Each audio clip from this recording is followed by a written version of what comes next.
Hey guys, quick video of Rob's Random Stuff. 8-hour delicious pork roast, garlic, salt, pepper, and a bit of fresh ground coffee on top for the dry rub.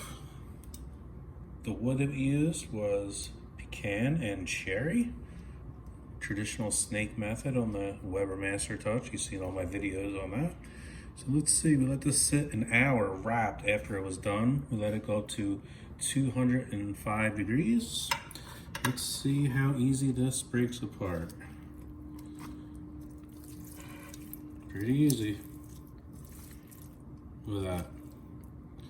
Look at that smoke ring. Ridiculous. Absolutely ridiculous. You can just look at this and shred it.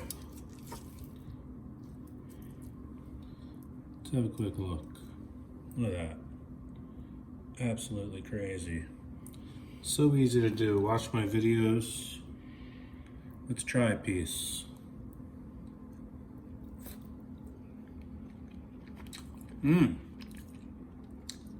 Very good, as usual. Good smoke, good flavor. I outdid myself once again.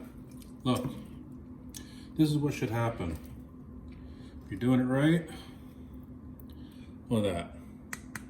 Nothing left. Dry bone. That's what you want, folks. All right, let's zoom in. See all the smoke? We're gonna break that up, probably chop it, but just wanna let you guys see how easy it is to do a cheap pork roast. That was a 6-pounder. It took about 8 hours. No big deal. Very easy. Watch all my videos. Tune in. Enjoy the cook. Don't forget to like, subscribe. See you on the next video.